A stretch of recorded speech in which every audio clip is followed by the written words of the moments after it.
Olá pessoal, dando continuidade à nossa disciplina de Sistemas Web do curso de Licenciatura em Computação. Na aula de hoje a gente vai falar sobre JavaScript, tá? Só a professora Alana que está apresentando.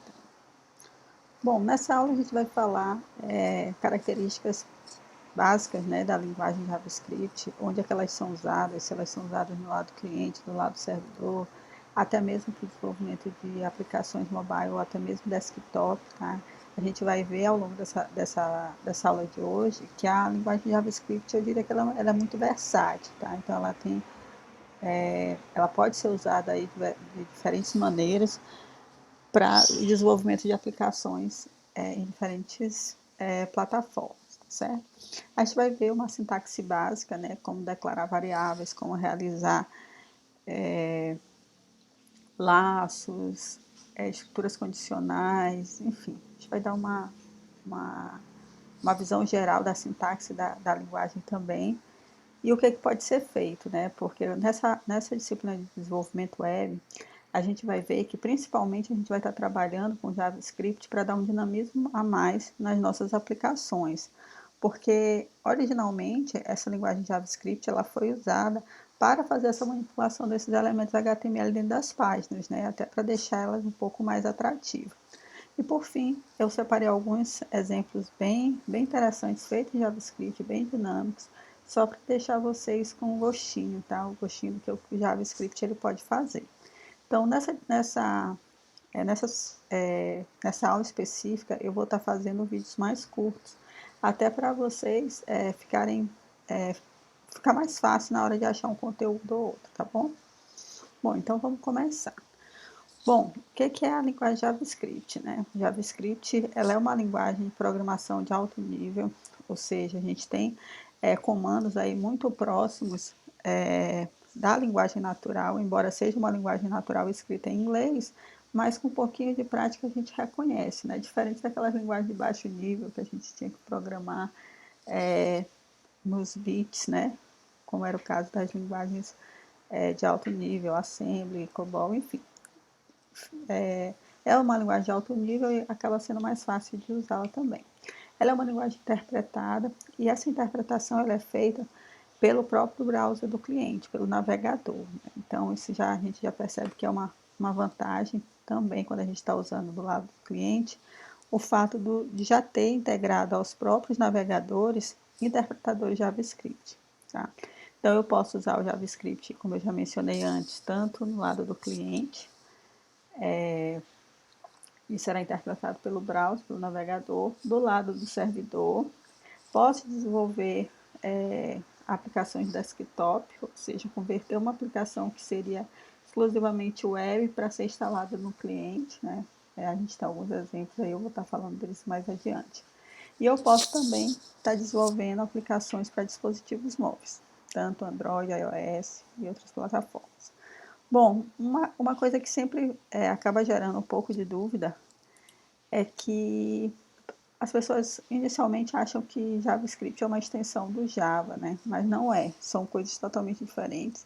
Java, ela tem embora elas possam ser utilizadas, digamos assim, agora, com a evolução do JavaScript, para o desenvolvimento de web completas, né? De sistemas web completos, elas não são a mesma coisa. Bom, como o client-side, ou seja, do lado cliente, ele permite aplicar uma dinâmica, né, aos elementos da página web, como eu mencionei para vocês, né, em slides anteriores. Bom, então, primeiramente, como é que eu posso saber se o meu browser suporta ou não suporta JavaScript, né? Uma maneira da gente fazer é escrevendo um pequeno código HTML, né, e incluindo nele uma tag do tipo NoScript. Então, se o navegador ele suportar o script, ele vai aparecer aqui, nesse caso, o Oi Mundo, e se ele não suportar, ele vai aparecer aqui, ó, o seu navegador não suporta JavaScript, tá bom? Vou fazer aqui um teste, vou abrir o navegador, tem uma pasta aqui que eu criei JavaScript no meu desktop, vou copiar aqui esse código para a gente poder testar, tá?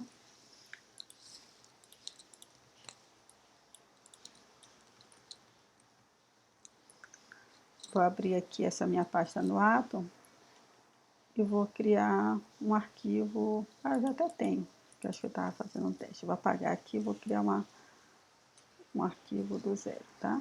Um HTML. E aqui no final eu copiei aquela tag script lá. Bom. Então, o que, que ela tem? Se o meu navegador suportar, vai ser apresentado aqui Oi Mundo, senão ele vai dizer que não suporta JavaScript, tá? Bom, preciso rodar isso no browser, eu posso vir na pasta e dar 2 cliques nela aqui, ó.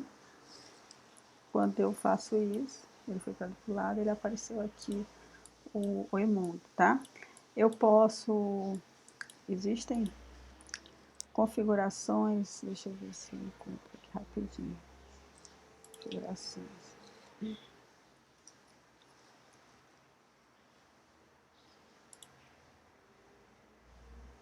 Ó, eu tô com JavaScript permitido. Se eu desabilitar essa opção e rodar novamente, ele vai dizer que o seu navegador não suporta JavaScript, tá certo? Então, lá no próprio navegador, a gente tem a possibilidade de ativar ou não ativar. No caso aqui, ó, se aparecesse essa mensagem para mim, eu poderia ativar as configurações do JavaScript para acessar essa página ou algo do tipo, tá bom? Ó, eu já ativei de novo e já está funcionando, tá certo? Então, é uma maneira da gente saber se a nossa aplicação, que foi preparada para rodar um código JavaScript, se ela vai rodar de uma maneira correta ou não, tá bom? Bom, então, onde eu vou usar o JavaScript? Como eu mencionei, ela é uma linguagem bastante versátil, né? Inicialmente, ela foi para ser executada do lado do cliente, né? Ou seja, lá no browser do usuário. E por essa razão também a gente utilizaria ela somente nos casos em que eu não consigo, através de uma linguagem server-side, ter um alcance. Ou seja, se eu precisar algo que seja rodado realmente do lado cliente, eu usaria o JavaScript porque ele consegue fazer essa manipulação. Ele tem acesso a esses elementos que estão do lado do cliente, certo? Então, ele é usado no client-side. É muito comum também, ao invés de eu estar programando, como a gente costuma dizer, na unha, né, os códigos JavaScript, é comum a gente utilizar algumas bibliotecas, existem várias. O que eu costumo fazer? Sempre que eu preciso de algo assim bem específico, por exemplo, quando eu preciso de uma manipulação melhor de elementos, algo mais complexo, ou até mesmo para realizar a criação de um gráfico mais dinâmico, eu sempre procuro, se não existe uma biblioteca JavaScript que já faça isso, para eu poder reutilizar, né? Então, aqui tem alguns exemplos, tem o jQuery, né? Ele faz uma manipulação fantástica dos elementos de uma maneira mais simplificada. Tem o Angular e o React, ambos são usados também para desenvolvimento mobile, mas eles funcionam muito bem do lado do cliente. E o Chart.js, que vou até abrir aqui o do Chart.js, que ele é fantástico, a biblioteca que ele tem para a criação de gráficos, tá?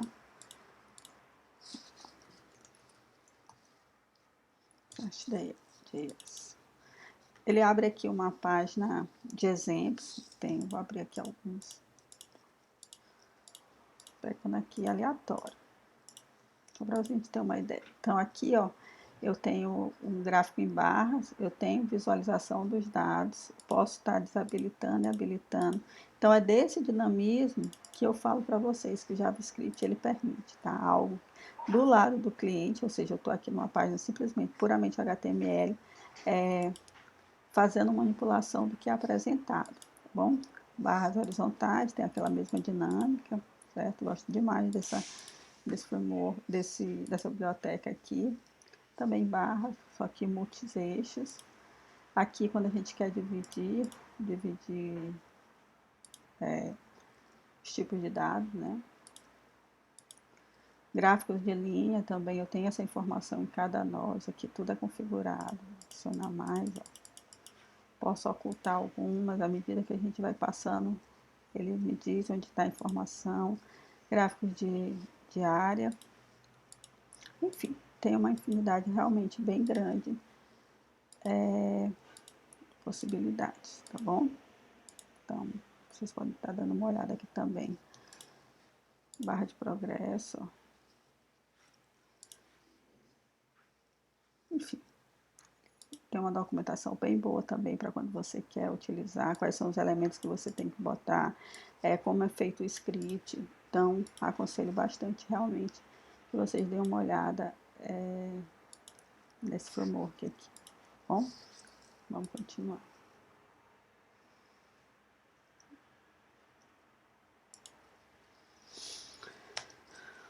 Bom, o Angular, né? O Angular é um framework que ele pode ser usado tanto com JavaScript, ou TypeScript, ou Dart, que é uma outra linguagem também bem difundida atualmente, tá? Ele é um framework de código aberto mantido pelo Google, que ele vai auxiliar na execução de uma single page application. Eu vou já falar o que seria uma single page application. Na verdade, como se fosse uma página, uma aplicação de uma página única. Na verdade, não é uma única página, mas ele segue essa dinâmica, eu vou já explicar para ela. Ele, puramente, ele pode ser usado na web, como eu falei, né, do lado cliente. Se eu integrar ele com alguns outros frameworks, eu posso estar desenvolvendo aplicações desktop, por exemplo, o Angular com o Electron, eu consigo desenvolver aplicações desktop. O Angular com o Ionic, eu posso desenvolver aplicações mobile. Tá? Vou só explicar rapidinho como é que funciona a dinâmica das single page applications, só para vocês entenderem qual o benefício qual o benefício que ela traz para as nossas aplicações. Tá? Esse aqui é o site do Angular JS. Bom, imagine uma aplicação de vocês, uma aplicação tradicional, onde eu tenho aqui uma página inicial, tenho um menu, e através dessa página inicial eu vou acessando as outras páginas, tá certo? Toda vez que eu clico no link, por exemplo, para acessar nessa página, para acessar a página 1 todinha vem lá do servidor e traz para o lado do cliente, tá certo? Da mesma maneira, a página 2, ela recarrega todinha e traz para o lado do cliente. Então, ou seja, toda a página, ela é recarregada toda vez que eu faço um acesso, tá? E isso, pessoal, dependendo da composição dessa página, pode ser muito demorado. Imagina que eu tenho inúmeras imagens, que é muito comum, né? Galeria de fotos, recursos visuais, vídeos. Então, toda vez que eu precisar carregar isso, eu trazer ele todo de novo, tá certo? E o que a gente percebe é que as páginas, geralmente, elas têm muitos elementos em comuns. Eu tenho um menu lateral, uma barra lateral, eu tenho um rodapé. Então, por que que eu preciso toda vez ficar recarregando essas páginas, tá certo? Então, é aí que vem o benefício da Single Page Application. Na Single Page Application, eu tenho um template, né, que seria uma base comum, uma parte comum do website, e quando eu preciso acessar esse conteúdo dessa página, ela não vai ser recarregada completamente, vai ser recarregada somente a parte que não for realmente igual. Então, eu vou pegar, por exemplo, se eu acessei o template, eu trago o template 1, depois eu posso trazer só o template 2. E essa parte que não precisava ser recarregada, ela não será. Então, isso já é um benefício bastante grande em questão de desempenho, tá certo? E o que a gente percebe é que as páginas que usam essa arquitetura, elas acabam sendo muito rápidas, tá? Então, é muito comum também aquelas páginas mais antigas demorar bastante para recarregar, mas é por isso, tá certo? Bom, ainda do lado do cliente, a gente tem o React, né? Que ele é mantido pelo Facebook e o Instagram, entre outras empresas, né? E também por comunidade de desenvolvedores. O React ele é usado tanto no Netflix, no Airbnb, no Walmart. O Airbnb é aquele serviço. O Netflix vocês sabem, né?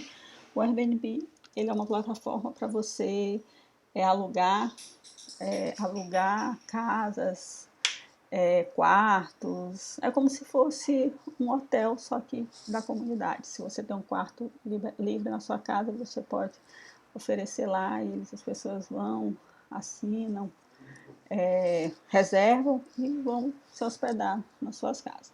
O Walmart todo mundo sabe, né? É uma empresa aí bem grande de produtos diversos, tá bom? Então eles usam o React nos seus websites. Só um exemplo, existem vários. Bom, aqui o Chart.js, que foi aquela biblioteca que eu falei para vocês logo no início, né? Que ela é é de código aberto para visualização de dados, que suporta diversos tipos de gráficos, gráficos em barra, gráficos de linhas, pizzas, bolha, enfim, existe uma infinidade, eu mostrei alguns, vocês podem estar acessando esse site aqui para depois dar uma olhada também, tá certo? Bom, então eu falei algumas tecnologias, alguns frameworks que a gente pode estar usando do lado do cliente. E do lado do servidor, né? Esse do servidor, eu confesso que ele acaba sendo um pouco novo para mim, tá? Então, algumas tecnologias eu preciso ainda tá me renovando nesse sentido, né, de trabalhar o JavaScript, embora eu goste muito de trabalhar o JavaScript do lado do cliente, eu tenho uma certa resistência para trabalhar no servidor, mas é algo bem pessoal, tá? Mas o ideal, pessoal, é que uma vez que vocês já têm o conhecimento de uma linguagem, por que vocês têm que fazer essa diferenciação, né? Se eu já sei JavaScript, eu vou usar o JavaScript no lado do servidor também, é mais prático você gerenciar uma linguagem só do que ficar fazendo um conjunto de sopa, a famosa sopa de letrinhas, né? No cliente usa uma coisa, no servidor usa outra. Então, essa homogeneidade, nesse caso, acaba sendo bastante vantajosa. Bom, então é possível utilizar interpretador de código JavaScript também no servidor, certo? E fazer esse conjunto. Bom, eu trouxe aqui dois, que é o Node.js, muito popular, e esse aqui, muitos estão dizendo que é uma melhoria do Node, né? Ele chama Deno, então ele pegou o D e jogou para frente e ficou Deno, tá? Foi criado por um dos criadores do Node, depois que ele saiu do projeto do Node, ele criou o dele com algumas melhorias. Então vale a pena dar uma olhada também. Bom, para o desenvolvimento de aplicações desktop, tem se usado bastante o Electron. Então eu tenho aqui alguns exemplos de aplicações desktop que utilizam ela, por exemplo, o WhatsApp, o Atom, o próprio Spotify. Eu tenho aqui, ó, eu tenho o Atom, vou até abrir aqui o Spotify para vocês darem uma olhada também rapidinho, que é desenvolvido nessa plataforma Electron. Eu tenho o WhatsApp aqui. O WhatsApp depois eu fecho só para ele não ficar mostrando configurações, tá? Então, inicialmente, essas aplicações eram aplicações web, né, que você acessava lá, mas em alguns casos é ideal que você tenha também instalado, tá? Então, esse aqui é o Spotify, tá certo? Aplicação para música. Tem o WhatsApp, você já deve ter visto, só mostrar aqui rapidamente, que é só alguns de exemplos que podem ser usados, e o próprio Atom, que é esse editor que eu acabei de abrir e mostrei para vocês a execução do código, tá certo? Então, a gente tem aqui alguns exemplos bastante interessantes. Eu comecei a estudar um pouco dessa plataforma para desenvolvimento desktop, mas ainda bem modestamente, tá? Bom, e para desenvolvimento mobile existem também outras bibliotecas que auxiliam nesse desenvolvimento. Eu já mencionei do Angular, né? O Angular, quando usado com o Ionic, ele pode ser desenvolvido para aplicações mobiles, mas um destaque aqui seria esse Apache Cordova. Tem também o PhoneGap, Ionic, que eu mencionei, o React Native, porque eu falei que o React puramente ele ia para o lado do cliente, mas ele poderia ser usado também para desenvolvimento mobile. Enfim, eu botei alguns aqui, caso vocês tenham interesse em dar uma olhada, tá? Conhecimento, preciso desenvolver para mobile. Vou aprender uma linguagem específica, por exemplo, para desenvolver para Android ou mesmo para o iOS. A gente sabe que cada um tem suas diferenças, né? A grande vantagem de usar um framework desse é que eles acabam permitindo que você faça um código só e consiga disponibilizar para diferentes plataformas, principalmente para essas duas aqui, né? Que é o do Android e do iOS. Então é um código só que você vai conseguir migrar para as duas plataformas, escrevendo com coisas que, teoricamente, vocês já sabem. Vocês não precisariam de uma outra linguagem. Vocês trabalhariam com HTML, CSS e JavaScript. Então, eu acho que eu ganho de uso do JavaScript, também do conhecimento do JavaScript, para poder usar ele no desenvolvimento, seja ele mobile ou até somente no servidor e no cliente, é bastante vantajoso, tá bom? Bom, então, tá na hora de começar, né? Vamos começar a codificar em JavaScript.